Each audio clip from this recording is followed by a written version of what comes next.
چین کے شہر تیانجن میں ہونے والے SCO اجلاس کے مشترکہ اعلامیے میں جوہری عدم پھیلاؤ معاہدے کی حمایت اور پرامن ایٹمی توانائی تک مساوی رسائی پر زور دیتے ہوئے کہا گیا ہے کہ کیمیائی اور حیاتیاتی ہتھیاروں کے کنونشنز پر مکمل عمل درآمد کی حمایت کرتے ہیں۔ اعلامیے میں جعفر ایکسپریس، خضدار حملوں اور پہلگام واقعے کی سخت مذمت کی گئی ہے۔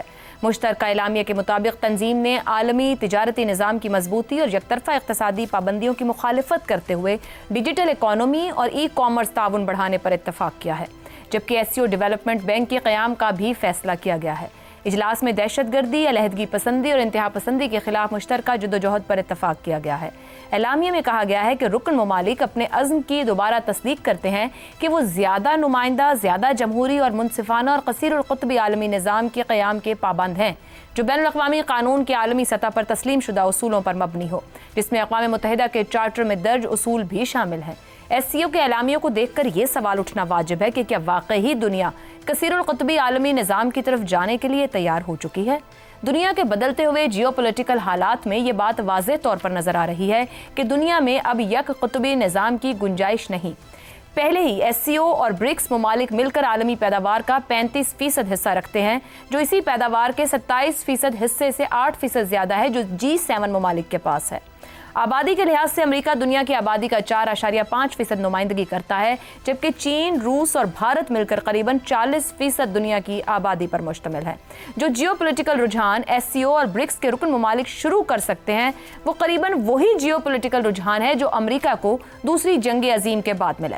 ایسے میں پھر یہ سوال جنم لیتا ہے کہ بدلتے ہوئے جیو پولیٹیکل حالات میں کیا یہ ذمہ داری بھارت پر عائد ہوتی ہے کہ وہ نہ صرف چین بلکہ پاکستان کے ساتھ بھی اپنے تعلقات اگر ایسا ہوگا تبھی مستقبل کا راستہ علاقائی امن اور خوشحالی کا ہوگا۔ پینل کی رائے اسی معاملے پر اس سوال کے ذریعے۔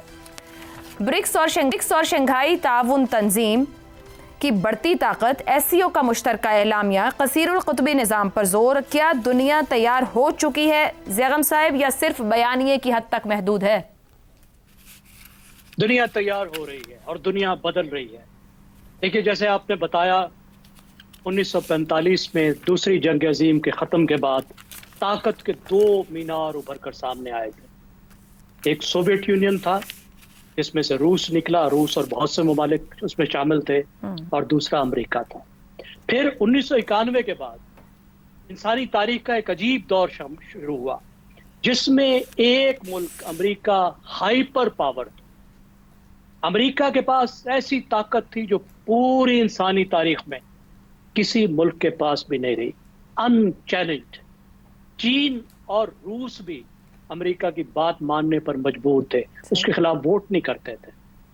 لیکن ظاہر ہے ایسا نظام تو نہیں رہ سکتا دنیا میں جس میں ایک ہی ملک کی مکمل اجارہ داری ہو، تو وہ ہمیں ٹوٹتا ہوا نظر آ رہا ہے، اور امریکہ نے خود اس کو توڑنے میں بڑا رول پلے کیا ہے، اپنے غرور کے ذریعے، اپنے جنگوں کے ذریعے، اور ہمیں ایک ایسا نظام ابھرتا ہوا نظر آ رہا ہے جس میں طاقت کے کئی قطب مینار ہیں، جیسے آپ نے کثیر القطبی ایک نظام کہا جس میں چین بھی ہے، بھارت بھی ہے، ایسیان بھی ہے، روس بھی ہے، افریقہ بھی ہے، لاطینی امریکہ بھی ہے، اور آدھی دنیا کی GDP جن کے پاس ہے۔ اب اس میں آپ دیکھیں، پہلی جو چیز ہے، اہم ترین چیز، کہ معیشت کی جو کشش ثقل ہے وہ بدل رہی ہے۔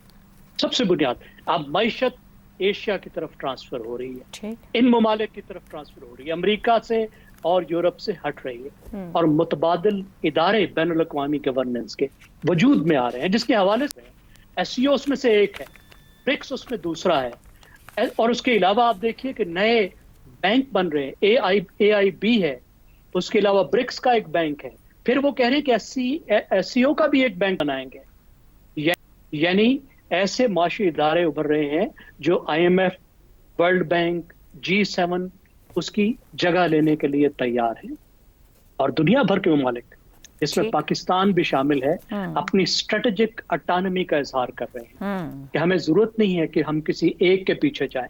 پاکستان چین کے ساتھ اس بلاک میں بھی ہے اور امریکہ سے بھی دوستی چاہتا ہے، ڈکٹیشن کے لیے تیار نہیں ہے، تو یقیناً دنیا اس طرف جا رہی ہے۔ درست ہو گیا۔ شہزاد صاحب، جہاں زیغم صاحب بات ختم کر رہے ہیں، اس ملٹی پولر کہا جائے کثیر القطبی نظام لانے میں دنیا میں، یا یہ آگے جیسے وہ کہہ رہے ہیں کہ تیار ہو رہی ہے، اس کے لیے پاکستان کا رول خاص طور پر آپ کیسے دیکھیں گے جب وہ یہ کہہ رہے ہیں کہ پاکستان اپنی اسٹریٹجک اکانومی کا اظہار اس وقت کر رہا ہے؟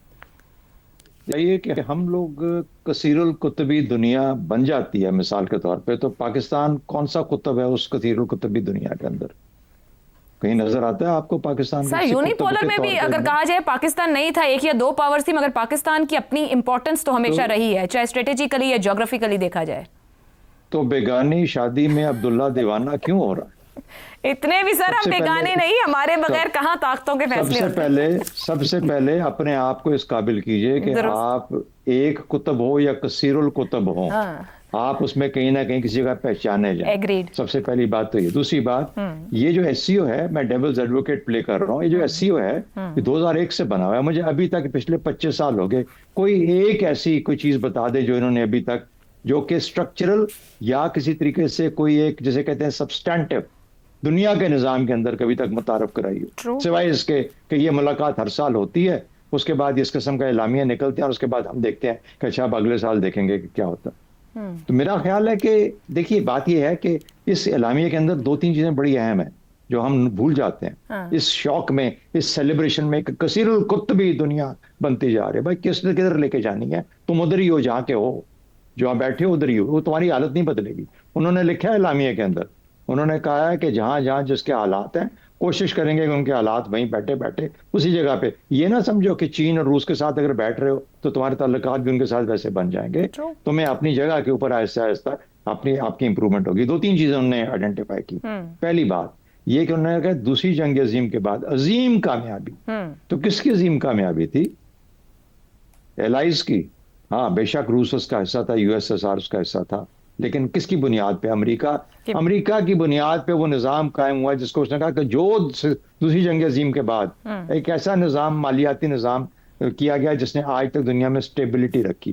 دیٹ مینس کہ ایس سی او بھی چاہتا ہے کہ اس نظام کو ہی آگے لے کے جایا جائے، کوئی آلٹرنیٹ نظام نہ کریٹ کیا جائے. دوسری بات انفارمیشن ٹیکنالوجی کی بات ہوتی ہے. ایک چھوٹی سی بات کروں گا انفارمیشن ٹیکنالوجی کی. اس کی سورس کہاں سے پیدا ہوئی انفارمیشن ٹیکنالوجی کی؟ اور پھر اس نے دنیا کو لیولر کے طور پہ، اب آپ جتنی بھی اکانومی کے اندر یا سوسائٹی کے اندر تبدیلیاں دیکھ رہے ہو جو کہ آپ کو ایک لیول جیسے کہتے ہیں ایکویلنس پہ لے کے آتی ہیں، تو وہ انفارمیشن ٹیکنالوجی کی بنیاد پہ چیزیں ہو رہی ہیں. اسی کی وجہ سے آج آپ وہ بٹ کوائن اور فلانی اور ڈیجیٹل کرنسی اور ڈیجیٹل اکانومیز کی بات کرتے ہو. تو کچھ نہ کچھ 40 خرب ڈالر کی اکانومی صرف امریکہ کی ہے، چین کی 20 خرب ڈالر کی اکانومی ہے. آدھے اور آدھے کا فرق ہے. تو تھوڑا سا ذرا حوصلے کے ساتھ چلیں. اس کی ضرورت رہے گی. یہ مارکیٹ ہے تو چین کی معاملات چلتے رہیں گے اور باقی دنیا کے. ورنہ پھر یہ ہے کہ ہم اسے کثیر القطبی کے اندر عبداللہ جو ہے وہ خام خواہ پریشان ہوتا رہے گا اور دیوانہ. سر عبداللہ نے پریشان ہی رہنا ہے، بس رہنے دے، عبداللہ موجود رہے کم از کم، یہی کافی ہے. حالات ایسا بتاتے ہیں. حسن نثار صاحب، ایس سی او کے اعلامیے پر ہم بات کر رہے ہیں. یہ اعلامیہ کہتا ہے کہ دنیا زیادہ نمائندہ، زیادہ جمہوری، کثیر القطبی عالمی نظام کی طرف بڑھ سکتی ہے. سوال یہ ہے کہ عالمی تاریخ، انسانی تاریخ میں کبھی ایسا ہوا ہے؟ دیکھیں بات سنیں، ایسا ہوا نہیں ہے اور ایسا ہوگا بھی نہیں، لیکن یہ ایک فطری اور اچھی پیش رفت ہے. طاقت پہلا اور آخری اصول ہے پوری تاریخ کا. اچھا، ہمیں اس اچھی اور فطری پیش رفت کو ذرا مختلف طریقے سے تھوڑا اپنے حوالوں سے دیکھنا ہوگا. بڑی خوبصورت بات کی ہے شہزاد بھائی نے، جس کا مجھے خیال آیا جمعہ جانجنال. اچھا، انہوں نے کو ملتی جلتی بات کی. دیکھیں جیسے ہینیبال سے لے کے الیگزینڈر دی گریٹ اور چنگیز خان سے لے کے امیر تیمور تک کی عظیم ترین فتوحات کے پیچھے کروڑوں گمنام جرنیل بھی ہیں اور سپاہی بھی ہیں جن کے نام سے بھی آج کوئی واقف نہیں. اسی طرح اس کثیر القطبی نظام کے امام ممالک ہی اصل میں بینیفیشریز ہوں گے. یہ کمی کمینہ کا کام نہیں ہے. اچھا، یعنی حصہ بقدر جسہ، طاقت رہے گی، اس کو مت بھولو. پہلے اپنے پیکرے خاکی میں جان پیدا کرو. جمعہ جانجنال تسی کل بھی سو، اج بھی ہو، آئندہ رہنا ہے تہاڈی مرضی. ٹھیک ہو گیا، اور تسی رہنا ہے. چلیں اچھا، آپ بھی عبداللہ پہ آ کے ٹھہرے ہیں. خیر، رضا رومی صاحب، سوال آپ سے یہ ہے کہ برکس شنگھائی تعاون تنظیم میں شامل اکثر ممالک امریکی اجارہ داری ختم کرنے کے عملی طور پر اب حامی تو نظر آتے ہیں. اگر بھارت کے رول کی اسپیسیفکلی بات کی جائے تو وہ گزشتہ کئی دہائیوں سے امریکہ اور مغرب نواز پالیسیز رکھتا ہے. کیا بھارت اس کثیر القطبی نظام کے لیے تیار ہوگا یا اس کی چاہ ہوگی کہ یہ آگے آئے, آگے بڑھے, گرو کرے؟ عائشہ, بھارت کی جو پالیسی تھی کہ حسین کو سلام اور یزید سے بھی مراسم, وہ تو اب فیل ہو گئی ہے. اس کی وجہ یہ ہے کہ جو اس وقت ٹرمپ انتظامیہ کا برتاؤ ہے بھارت کے اور کے ساتھ, اس کے بعد تو اب بھارت نے بھی بہت, اور پرائم منسٹر مودی نے بہت ایکٹیولی یہ امپریشن دے رہے ہیں کہ وہ اب اس کیمپ کے ساتھ کھڑے ہونے کا سوچ رہے ہیں. اسی لیے آپ نے دیکھا کہ ان کی ملاقات روس کے صدر پیوٹن اور چائنیز پریزیڈنٹ شی سے بڑی اس کو پبلسائز کیا گیا. اور یہ اس پوری جو واقعات ہوئے پچھلے چند مہینے میں, آپریشن سندور خصوصاً جو تھا, وہ ایک ٹرننگ پوائنٹ آیا. اس میں ایک تو ہندوستان یہ ماننے سے انکاری ہے کہ امریکہ نے سیز فائر کروایا, اور دوسرا یہ کہ وہ پاکستان کی طرف جو جھکاؤ ہے امریکہ کا, اس کی وجہ سے بھارت نالاں ہے. وہ کہتا ہے جی ہمیں ہائیفینیٹ نہ کرو, ہم برابر کے ممالک نہیں ہیں, ہمیں ان سے الگ دیکھو, الگ رکھو. اس وجہ سے اب یہ ایک بہت بڑی ڈیولپمنٹ ہوئی ہے. اب یہ کس حد تک آگے جا کر ایک ملٹی پولر ورلڈ کا جسے کہتے ہیں ضمانت بنے گی, یہ آنے والے جو سال ہیں ان میں پتہ لگ جائے گا. لیکن ایک بات ضرور ہے کہ چین کی جو ابھرتی ہوئی طاقت ہے, یہ دوسرا فورم ہے برکس کے بعد جہاں پر چین کی ایک جو ورلڈ پاور سٹیٹس ہے وہ اب کنفرم ہو رہا ہے. اس وجہ سے یقیناً عالمی نظام جو ہے وہ بہت تیزی سے بدل رہا ہے, بلکہ بدل چکا ہے. کیونکہ دیکھیے طاقت کے دو ہی سورسز ہوتے ہیں. ایک ہوتی ہے فوجی طاقت جو کہ ابھی بھی امریکہ کے پاس ان سب سے آگے ہے, لیکن معاشی طاقت اس کی ریڑھ کی ہڈی ہوتی ہے کسی بھی ملک کی یا کسی بھی کیمپ کی. اب وہاں پر چین نے جسے کہتے ہیں نقب لگا دیا ہے, اور وہ امریکہ کے ہم پلہ تقریباً ہو جائے گا آنے والے سالوں میں. اور یقیناً اس کے امپلیکیشنز ہم دیکھ رہے ہیں. رہی بات پاکستان کی جو بھی ذکر ہو رہا تھا, تو میں یہ سمجھتا ہوں کہ پاکستان کے لیے ابھی تو پاکستان کا دونوں کیمپس کے ساتھ اچھے تعلقات ہیں, کیونکہ ہمارے پرانے تعلقات ہیں امریکہ کے ساتھ, اور چین کے ساتھ بھی بہت پرانے دفاعی اور معاشی تعلقات ہیں. مگر ابھی ایک مقام ضرور آئے گا عائشہ کہ جہاں پر ہمیں بھی کوئی چوائسز کرنی پڑیں گی. اس کے لیے ہمیں پہلے تیاری کرنی ہوگی, اپنی معیشت کو ٹھیک کرنا ہوگا, خود انحصاری کرنی ہوگی. جی سو کنکلوڈ یہاں کریں گے کہ عبداللہ بھلے نہ سمجھتا ہو, مگر عبداللہ کو دیکھ کے امریکہ اور بھارت کو اپنے فیصلے ضرور بدلنے پڑ رہے ہیں. تو عبداللہ کو سمجھدار ہونا ہوگا اپنے فیصلے لینے کے لیے.